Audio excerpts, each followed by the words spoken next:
Dr. Neal Barnard. He's the man of the hour.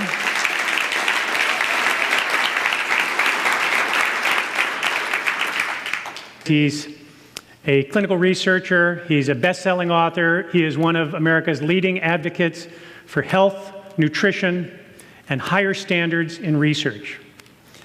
He has been the principal investigator of several very famous human clinical research trials, all the results of which are published in peer-reviewed scientific medical journals. He's just examined really what are the key issues of health and nutrition. He's the founder and the president of the Physicians Committee for Responsible Medicine, PCRM.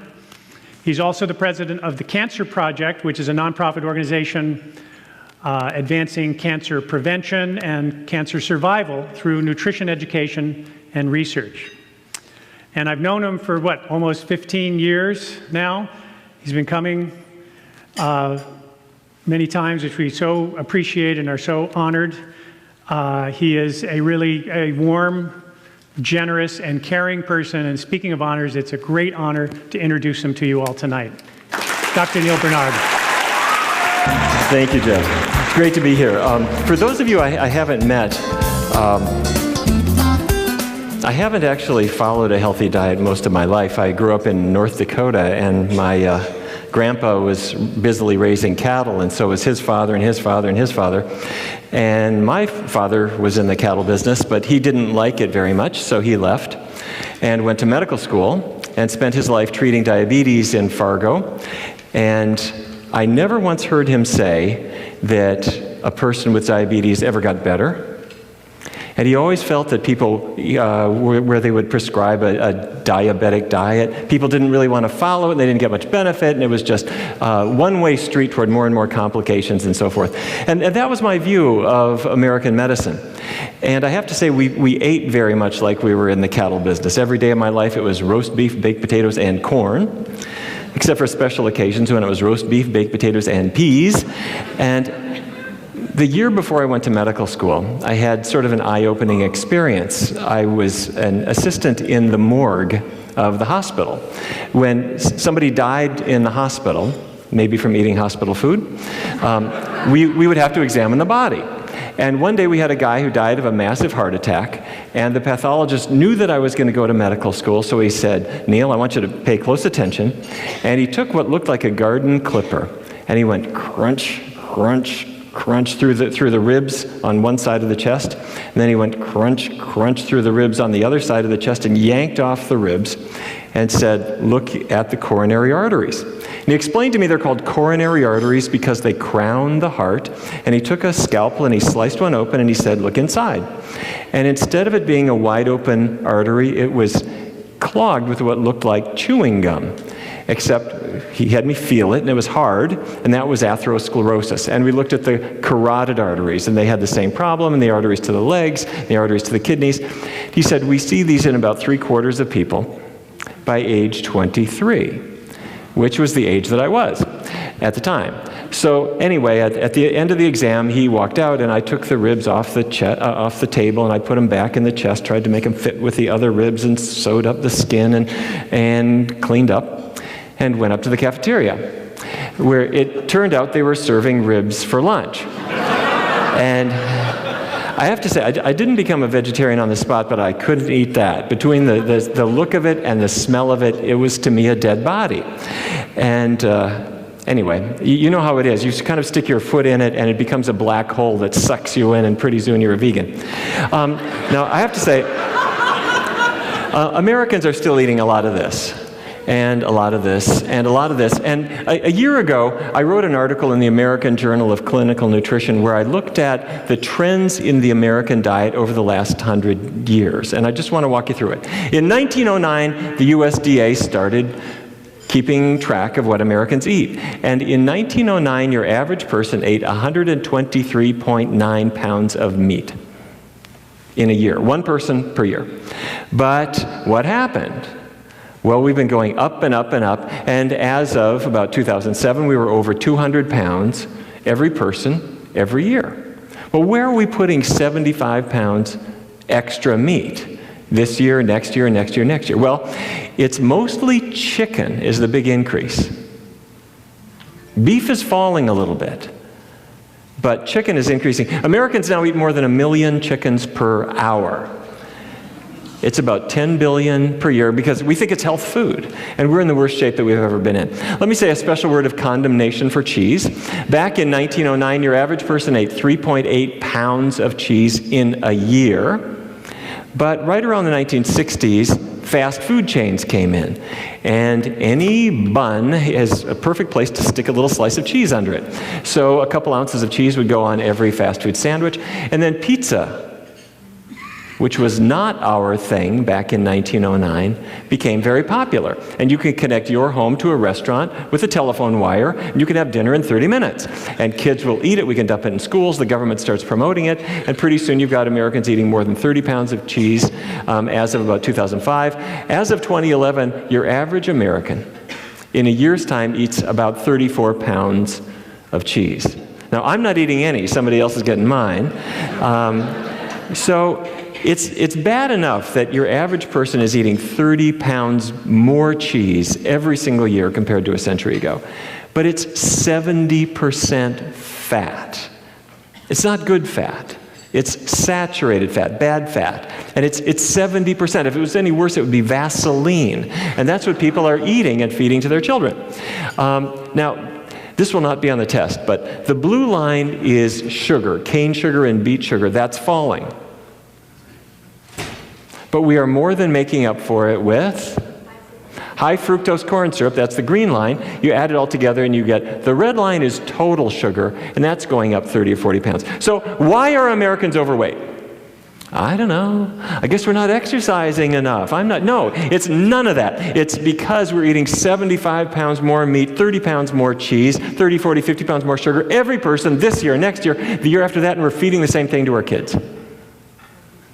It's all on the input side of the equation. And if you look at diabetes, this is back 1994, and there's North Dakota, where I grew up, and less than 4% of the population had diabetes. Here's Louisiana, Mississippi, more than 6%. But as the years go by, 95, 96, 97, 98, 99, 2000, diabetes has just come right in dramatically. In 2006, we needed new colors for some political reason, but the map continues to change. So you don't see it just from one year to the next. But if you step back, you discover that we are on completely uncharted territory. We have never, as a country, had such a bad diet for so many people with such high rates of obesity and diabetes. Last year in America, we spent $120 billion just on medical treatment for diabetes. Well, anyway, I'm depressing myself. All right, but there is a better way. Researchers have said, who does better? And they've been very fond of studying Seventh-day Adventists. Now, I didn't know anything about the Adventist religion, but when I got to medical school, I noticed that people like to study them a lot. And the reason is that Adventists are supposed to not smoke, not drink alcohol, avoid caffeine, and not eat meat. And almost all Adventists are really good at the first three of those things. But some of them eat meat, some don't. So in 2009, the American Diabetes Association published this figure, where they looked at body mass index. And everybody's familiar with BMI, right? Should be below 25 to be healthy. It's your weight adjusted for your height. And the first group here are non-vegetarians, meat eaters. And they're not so healthy. They're 28.8. That's in the overweight range. And the second group is semi-vegetarians. They eat meat no more than once a week. They're a little bit thinner. And then you have pesco-vegetarians. What's that? That's fish, but they don't eat any meat at all except for fish. And they're a little skinnier. And then lacto-ovo-vegetarians. They're a little thinner. And then here's this group of vegans out here, and that's the only group where they're smack in the middle of the healthy weight range. Now, the reason the American Diabetes Association published this was not because of the weight, it was because of diabetes. And it's exactly the same graph, where the meat eaters have the most, the vegans have the least, and the other groups just slot in. And if you think about it in reverse, let's say you're following a diet with whole grains and beans and vegetables and fruits, and you decide, let me have an egg, a little bit of milk. Well, you're more likely to gain weight, and your diabetes inches up. Your diabetes risk inches up. How about some fish? Your weight goes up again, your diabetes risk takes a jump. How about meat? But not too often. Your waist goes up, your waistline goes up, and your diabetes risk goes up. And how about if you have meat every day? Well, then you're like average Americans. High risk for overweight, high risk for diabetes. So you don't have to be Adventist, you could be European. And the EPIC trial found exactly the same gradient. This is men, this is women. The vegans are the thinnest, the meat eaters are the heaviest, and the other groups just slot in. So my research team said, fine, let's introduce a diet like this for people who have never thought about going on a vegan diet before. We brought in 64 women. They were all overweight. They were all over the age of menopause. Every one of them had been on Atkins, South Beach, Jenny Craig, and so forth. And they had lost weight, but then it would come back. They would try a different diet, and they were on this kind of yo-yo thing. What we asked them to do was this: eat fruits and grains and legumes and vegetables, and not to limit their portions. We also asked them not to exercise and to not use a lot of oil. So the only food rules were vegan, low fat. We didn't want them to exercise. Exercise is good, but this is a scientific study of diet, and we didn't want to confound her. And it was 14 weeks. And a typical day's meals would be, let me see, something like blueberry pancakes, maybe oatmeal with cinnamon and raisins, half cantaloupe, rye toast, no butter. The foods that you're all familiar with. There were no portion sizes. They were free to eat as much as they wanted to. And I have to say, there are sometimes humiliations in the life of a researcher. We had every week, everybody would get together as a discussion group so they could share their successes and they could share their challenges and kind of support each other. And I think it was week 3, one of the women came in and said, Dr. Barnard, I found a treat that I can have on your low-fat vegan diet. And I'm thinking, uh-oh, what is this? And she opens her purse and she pulls out a pack of Twizzlers. You know Twizzlers? Sell them at the 7-Eleven. It's true. You look at the label, there's no animal products in them. There's no added oil. It's just sugary, starchy, artificially colored junk. And she made sure that all my research participants knew you can have all the Twizzlers you want on this diet. So my vegan, low-fat, Twizzler-fueled research participants set off on their path to the unknown.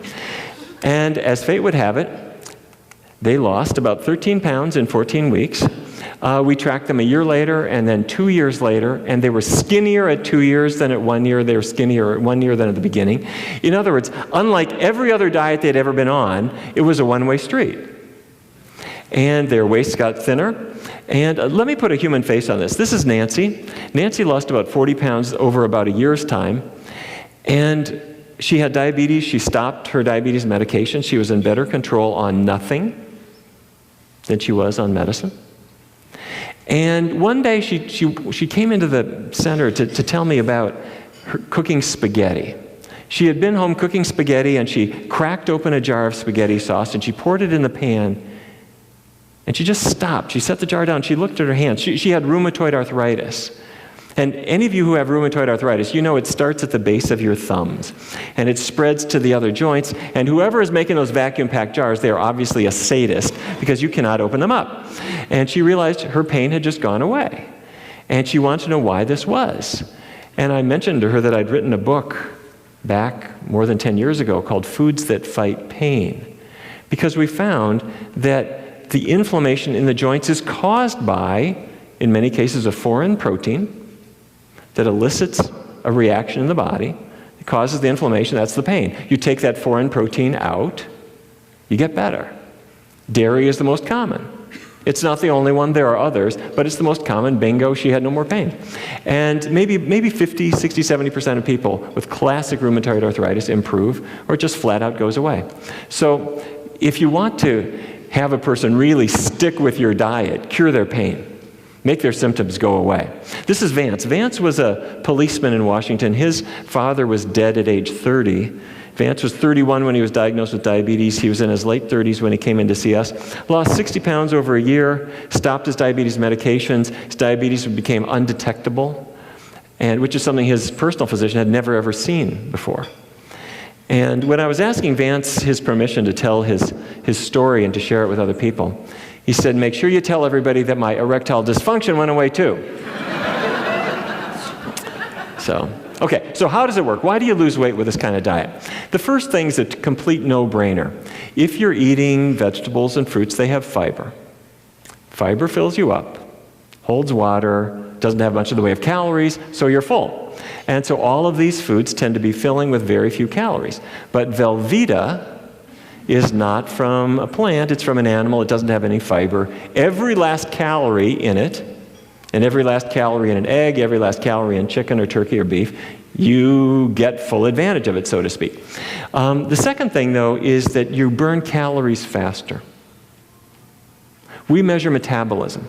The patient lies down on an exam table, and you put a little canopy over their head and shoulders, and you measure how much oxygen their body is using minute by minute, and how much carbon dioxide they're putting out.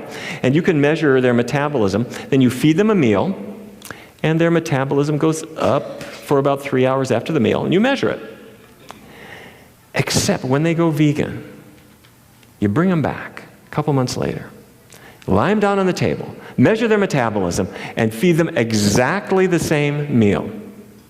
And what you find is that whole curve rises. They are suddenly burning calories faster than they were before. Not a lot, it's about 16% faster in the 3 hours after the meal. And so why are vegans skinny? It's because they're full sooner from all the fiber that they're eating, and they're burning calories faster for 3 hours after breakfast, 3 hours after lunch, 3 hours after dinner. It's automatic. You don't have to, nobody here is like starving and pushing away and thinking, I've really got to exercise extra tonight. None of that happens. The foods do it for you. And here is why. I'm going to stick a needle in your leg and pull out a muscle cell. Your muscles are your big calorie burners. And that muscle cell has a magical thing inside and another one. Those are mitochondria. Remember mitochondria from high school biology? Those are the burners inside your cell. They take fats and sugars and turn them into energy. And you've got a lot of them. The problem is, there's something else there. There's fat. And that fat is growing inside your cell. Now, doctors don't like words like fat because it only has one syllable. So we're going to refer to it as it's intramyocellular lipid. But what it is, it's fat inside your cells. And how did it get there? It got there from eating beef, or eating chicken, or eating cheese, or olive oil, or fryer grease, or with almost no change. It goes from your digestive tract into your bloodstream, packs into your cells, and this is going to be on the test. This is very important. When your cell detects this bit of fat and it goes inside, your cell says, fantastic, that's great. I need this. Because your body was designed back when there were famines. And your body then stores that fat. And to store it, in case there is a famine, your body shuts down the production of mitochondria. And you could start a fatty diet on Monday. By Wednesday, you have fewer functioning mitochondria. In other words, you can't burn calories anymore. And have you heard people say, when I was 16, I could eat anything? But something's been happening. My metabolism is slowing down. I guess I'm just getting older. We are accidentally shutting down our own metabolism meal by meal by eating fatty animal-based foods. Your body is trying to store that in case there's a famine. You can reason with your body and say, I promise you, there's going to be extra food coming very soon, but your body is continuing to store it, and that's what happens. So, fat, are you all with me? Yeah. Okay, is this making sense? All right, so fat in your cells slows down your calorie burn, so it's ruining your metabolism. So what you need to do is the opposite.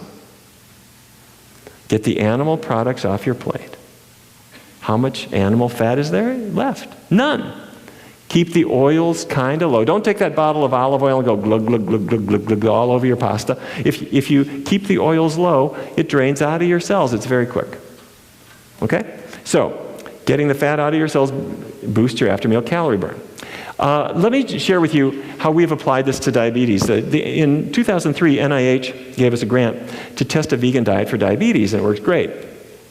And diabetes is not caused by eating rice, or by eating bread, or by eating potatoes, or even by eating sugar. What it's caused by is fat builds up in the cell. And as fat builds up in the cell, this insulin, which is a key that goes into this lock, and it signals inside the cell to open these little channels and let sugar inside. When you've got too much gum in your lock, your key doesn't work anymore. If you've got too much fat in your cells, insulin doesn't work anymore. Fat inside cells causes insulin resistance. All you do, vegan diet, there's no animal fat, keep the oils really low, that drains out, your insulin works again, person gets better. Very simple. Now, if I can get to you as soon as you've been diagnosed, we're going to do well. If I get to you after you've had it for 20 years or 30 years, it's harder, but people improve. I had a man who had diabetes 19 years. He was on insulin 3 times a day, and he not only had high blood sugars, but he had a late complication called painful neuropathy. Every night, his feet were killing him because the nerves are being attacked by the disease process. And it doesn't just affect your body. Every doctor who's been treating people with diabetes, you know it affects your mind. You start realizing, I'm not living. You're losing ground year by year. And it took about 4 or 5 months. On a vegan diet, his neuropathy went away. And I said, it's better, right? He said, no, that's not what I said. It is gone. And I kept following him for years. It never came back. And I had never seen this before. And I started looking into it, and it happens all the time. And when your body starts recovering, just like the people that you saw in the video that Jeff showed, you're living again. And I turned to Jeff as we were watching that. I thought, the terrible thing is that these people had to live for 20 years, 30 years, 40 years, with all of these symptoms and all of these medications, thinking that that was the best that they could do. So anyway, I'd like to talk to you about your car insurance. When I look out my office window, that's what I see. Geico's national headquarters is right near PCRM. And there are 2,500 people working there, and they're self-insured. So every time anybody goes on a cholesterol-lowering drug, they got to pay for it. So kind of the light went on at Geico saying, why don't we do a vegan diet here at Geico? So I said, let's do it. Anybody who wanted to go vegan would get 2 things. First thing was vegan food in the cafeteria. They have an employee cafeteria, and they have bacon and eggs for lunch, but they also have an oatmeal bar with cinnamon and raisins and sliced bananas, and they have greasy cheeseburgers for lunch, but they also have veggie burgers, portobello sandwich, a really nice salad bar. That's the first thing. And the second thing that they have is a discussion group. Once a week, anybody who wants to go vegan has a place that they can go at lunchtime. They bring their food, and we sit and we talk. Or we do a cooking demonstration. And we did it as a scientific study. This is the one in the Washington, D.C. area. At Fredericksburg, Virginia, they said, we'll check our weights. We'll check our cholesterols and everything that they're doing, but no diet change here. They're the control group. And what we found, oh, by the way, there were a few missteps along the way, I have to say.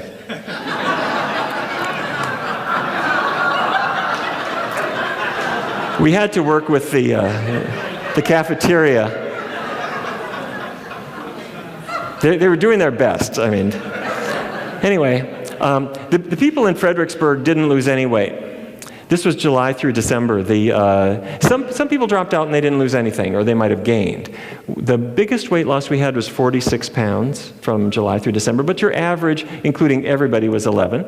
And their waists got skinnier. And I want to show you, these are my worst participants. This was Hillary and Bruce. And when I say worst, I mean that we had a discussion group and a cooking demonstration every single week.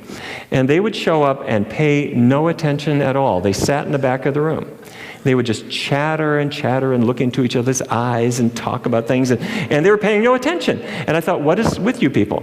But I realized you can misjudge people, and I misjudged them. I mean, they were talking, and it was kind of distracting, but what they were talking about was what they were going to pick up on the way home. at the grocery store, and how they were going to convince her parents to go vegan and what they would do at Thanksgiving so that they wouldn't have any wrinkles in their diet. In other words, they were really into it. And a year later, they sent me this picture. And the reason I'm showing you this is two things. The first is they are physically healthier. Bruce has lost 100 pounds, Hillary's lost 85 pounds. But the other thing is, Bruce told me, in Bruce's words, he said, I never exercised. I didn't want to exercise because first it hurts. When you got if you're 100 pounds overweight, it hurts. And you don't want people to see you jogging down the street and jiggling everywhere. And you don't want to go to a gym. And he said, I was embarrassed to do it. But when they changed their diets and the weight started coming off on its own, their metabolism is higher. Their appetite is tricked into just turning off. The weight starts coming off, coming off, coming off, coming off. Their energy starts going up. They're starting to feel not so embarrassed. And they realized that inside of them was an athlete. And they sent me this picture because they did their first half marathon. So the reason this is important is that when you gain weight, when you get a health diagnosis, when you're given your one-way street to more and more misery and more complications, it doesn't just affect you physically. It affects you psychologically, and you feel like, I can't do things that other people can do. And then you go on a diet and you lose a little bit of weight, but then you give up on it because it's just hard, and you think there's something wrong with me. And people memorize that, and the more diets they go on, the more times they fail, the more they blame themselves. And it becomes a toxic experience for them. But once they realized there was not one thing wrong with them, there never was. They were given a diet that was well-meaning, but it was not designed for the human body. And once you put the foods in your body that work, then you can not only pull your body back together, but you can get your mind repaired a little bit and start to argue back all those negative lessons that you've learned and realize you can do things that other people can. You can start that process of rebuilding and feeling good about yourself and feeling good about your kids. So this is the power plate. In 2009, we sent this to the USDA and we said, why not? The pyramid's a nice shape. But people don't eat off a pyramid. It requires a lot of abstraction. So this is what people do eat off. Why don't you do something like this? We sent it 2 years ago, and did you see what they came out with earlier this year? Not perfect, but kind of close. I have to say, at PCRM, our motto is, that's good, but not good enough. So we actually have a lawsuit in against the USDA to say, clean it up, you're almost there, get rid of the dairy group and get rid of the meat, and you're going to be okay. I'll let you know how we do. So, so if a person's thinking about starting this, how do you get there? How do you introduce it? The way everybody has their own way. I'm sure Michael's got his way, and Jeff has his way, and Don will do it maybe in a third way. But what I do with people is I say, don't change your diet right now. Just take a week and try different foods. Try some vegan foods and just see which ones you like. So I'll make a list, breakfast, lunch, dinner, snack, and just take a week, start filling it in. See what you like. Okay, blueberry pancakes, I can make those vegan. I could do my oatmeal. And you just start filling it in. And once you've got things that you have tried, you've tried the recipes, you've tried AJ's brownies, you figured out what it really works for you. Then, now, what I encourage, by the way, people think you're not going to eat. There's not, you can go Italian, they can have all kinds of stuff, Mexican restaurants, Chinese places. There is so much that you can eat. You can go fast food, right? So this is not the pinnacle of culinary art, but this is where people are eating. They can go vegan there, and so we encourage our patients to pick the healthier options. So once they know what they like, at that point, I say, let's do it all the way. Vegan, low fat, but only 3 weeks. This is our test drive. This is our kickstart. And, I can do anything for 3 weeks. At the end of that time, what I discover is that people are feeling healthier, but their tastes are changing, and they didn't expect that. But I have to remind them, when you switch from whole milk to skim milk, in fact, in this room, how many of you switched from whole milk to skim milk at some point in your life? Okay, when you did, what was the skim milk like at first? Water, it tastes water, it doesn't even look right, it's kind of blue. How many of you got used to it? Okay, did you ever go back and taste whole milk? What was that like? It's too thick. Well, your first week on a vegan diet, it's like that. It's too light. You think, oh, I've got to acquire a taste for folk music now, and I'm going to break out the tie-dye. Anyway, the second week it starts feeling normal. After about 3 weeks, you're there with it, and you start to feel good, and your energy's good. After 3 weeks, if you go back and have a double bacon cheeseburger, it just doesn't, it's no longer appealing. But if you try to explain that to a person in advance, they're not going to believe you. So the other thing is something I learned from my mom about transition foods. Growing up in Fargo, we did not eat a very healthy diet. And my mother kind of led the way, and she had a really high cholesterol. And after I got out of medical school and residency and I started writing books, I was telling my mother that she ought to try a vegan diet. It would get her cholesterol down. And she didn't think that was very good advice. And she completely ignored my entreaties that she do something about it. And every time I would go back home and I'd visit her, I would say, you know, what's with your cholesterol? Well, it's a little bit higher than it should be, but I'll be all right. I'd say, Mother, you're going to have a heart attack. You've got to do something. Why don't you go vegan? Just completely ignored me. And I was puzzling about why this is. You know, my patients listen to me. I write in peer-reviewed journals. I've been funded by NIH, and my own mother is not listening to me. And I finally realized I'm my mother's third-born child. Any of you third-borns here? Do you ever open up the family photo album? There's a lot of pictures of number 1 in there.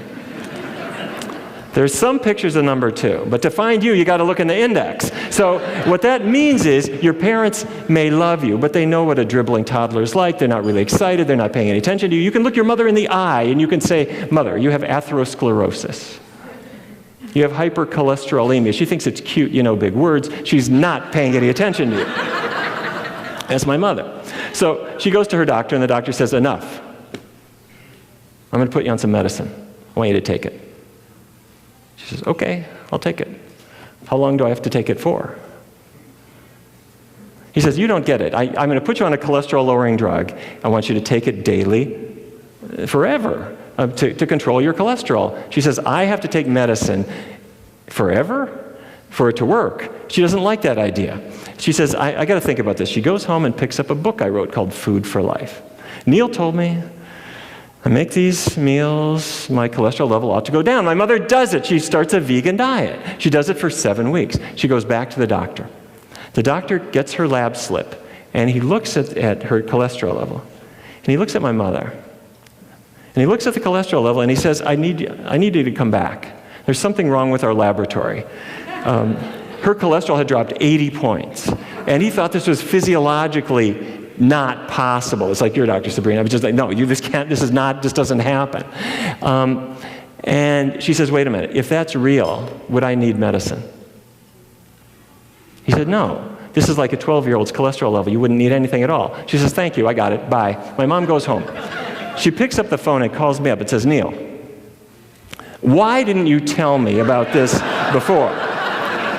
So my mother's got religion. She's decided a vegan diet is for everybody, starting with my dad. So my dad grew up on a cattle ranch, and he is not about to do this veg-an political thing that my mother has stumbled into.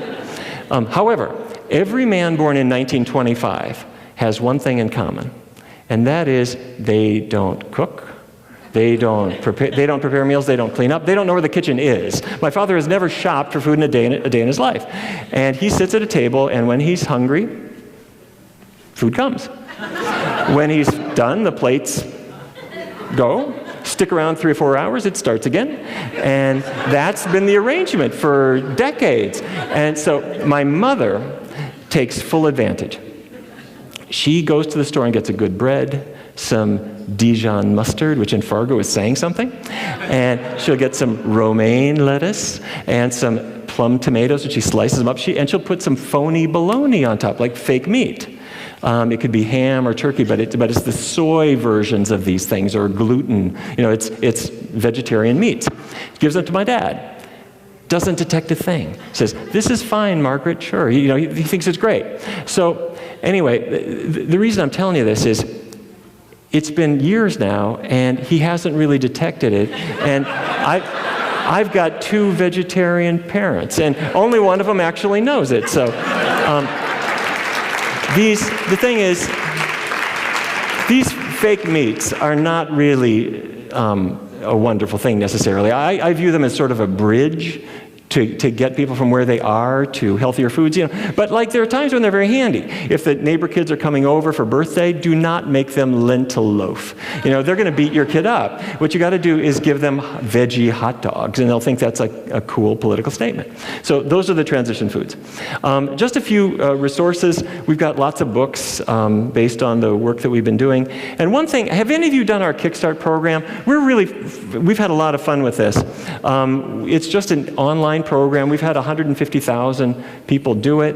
And every day you get an email from Alicia Silverstone or one of our many doctors who are involved, and it just helps people to go vegan. We're going to India. We're also going to China. And the reason is China and India are the two biggest countries on the planet. They are rapidly losing their plant-based traditions. China has increased meat intake 50% in the last 10 years. I was meeting with a Chinese doctor yesterday who told me they're seeing diabetes like they've never seen it before. So in March, we're doing Kickstart in Mandarin. In November, we have an English language one for all parts of China. So we're really excited about that. And please do spread the word. It's all free. It's free of commercial sponsorship. And we really are hoping that people will take advantage of it. It's all culturally appropriate recipes and Bollywood stars. And it's a lot of fun. The last thing that I just want to say is the reason this kid looks nervous is if you look at what is happening. A generation ago, we did not have such a healthy population back then. We had more heart attacks than people had in Asia. Meat eaters were much less healthy than vegetarians. But we were great then compared to where we are today. Childhood obesity is off the scale. And it's in large part because we're wealthier than we have been. By that I mean we're not spending so much on food. But it's also part of it is intentional.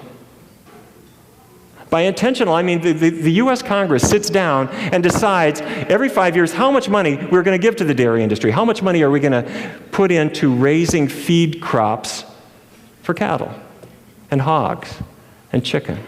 And how much are we going to put into fruits and vegetables? Well, there's how much we're going to put into fruits and vegetables. You need a microscope to see that. Well, we made a proposal about what ought to happen. Right now, Congress is starting to take up the Farm Bill again.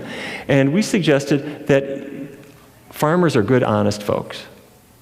But you do not need to write a check to every farmer in America who makes more income than your average American. You don't need to send them a check for raising feed grains, for livestock. Encourage them to raise healthier things. When they have ups and downs, like every other industry, the car industry or the computer industry or any others, they can take care of their own changes. The U.S. government does not have to cover their crop insurance. When they pollute, they should clean it up. If you've got a big concentrated feeding operation that is putting mess into the waters, you ought to be held responsible for that, as opposed to what happens right now is that the taxpayers have to clean all that up. The most controversial part of this is food stamps. Now it's called SNAPs, Supplemental Nutrition Assistance Program. And right now, every year that costs about $70 billion. Because what it is, it's a credit card that you can get up to about $200 a month to spend at the store. And 1 in 7 Americans now gets it. And I think they should get food benefits. But the problem is that that card buys M&Ms and sodas and Velveeta just as much as it does brown rice and beans. So what we have done is we've devised a plan that says there was a time when for any American, whatever your level of income, candy was a treat. It wasn't free for anybody. And why don't we do this? Why don't we say, I want people to have the healthiest foods. Let's have brown rice and beans and vegetables and fruits for adults and for kids, wherever they may be, and let's leave it. And if a person says, I want soda, the answer is fine, you can have a soda, but you're going to pay for it. I'm not giving you that free. And if we do that, do you know who our biggest opponents are right now? When we advocate for that on Capitol Hill, our biggest opponents, the biggest defenders of the current food assistance program is not economically disadvantaged people. Our biggest opponent is Kraft Foods and Hormel and Smithfield, because they know that that credit card does not go for gasoline. It does not go for a book. It doesn't go for a car payment. It's going to be spent on their product. And they view this as a shot in their corporate arm. And they don't want people to just have brown rice and vegetables and fruits and healthy foods. Mars wants you to buy candy. And they want the government to tax you to buy it. And if our program goes through, every American will save $176 a year, because that's what you're paying now for junk. And that's why we have a population that's unhealthy. And I personally think it is demeaning to assume that economically disadvantaged people somehow feel they have to have junk food. Every one of us, whatever our economic level, knows that free food dangled in front of us and tempting us is not really such a good thing. And if I'm getting the healthiest things for my family and my kids, then that's the best favor of all. Okay, and the last thing is the commodity reform. Not to get so technical. That's when the government says, cheese prices are falling, let's buy it up and put it in kids' lunches at school. Why do you think there's so many cheeseburgers and cheese pizza in school? It's not for the kids. It's for the farmers, and it's done to stabilize their prices, and that's 100% wrong. When a kid is growing up, they should have only healthy foods, and they should have that in the school lunch, but they should have nothing else dangled in front of them at all. So if we do that, over the next 10 years, that's the figure that we're going to save, $383 billion. And we've given this to the super committee that's now meeting in Congress, and I can tell you that every single member of Congress is going to say, I don't want to go there, because if I vote against the dairy industry, if I vote against the meat industry, do you think I'm going to have a job after the next election? That is what our country is dealing with. And so here's what we have to do. What we have to do is recognize that there are farmers, and they are good folks, and there are people who work for the food retailers, and they are good people too. But they're advocating for things that sometimes are good and sometimes are not. What we have to do is realize that if we can get the bad foods off our plates and off our kids' plates, we're not just going to save money on food stamps and on school commodity programs. We're going to save money on health care like crazy. We're going to completely change the debate that we have right now. And the most important thing is that families that are now torn apart by disease, like the people we saw in the video that Jeff showed, we can put that as a thing in the past. Do you remember? I want people to say, do you remember when diabetes was a real big problem? Do you remember when everybody was overweight and before we realized that we had to go on a better path? It starts with each of us individually. None of us was raised on a healthy diet, but it starts by exploring it, getting used to it, and then once we get comfortable with it, telling other people, sharing the tools that we've had, working with the schools, working with our businesses, making this the norm. Because even though there are an awful lot of people who are demanding subsidies for unhealthy foods, there are far more worried parents, worried doctors, worried teachers. And the problem is that the parents and the teachers and the doctors are silent. But if we get together and we organize and we call our members of Congress and say, you work for me, we're going to change this world, we will win. It's as simple as that. We've just got to get noisy. We've got to get organized. We've got to really make our voices heard. If we do that, we'll revolutionize the health of this country. Thank you very much. Thank you. Thank you, Jeff. Thanks, Sabrina. Thanks a lot.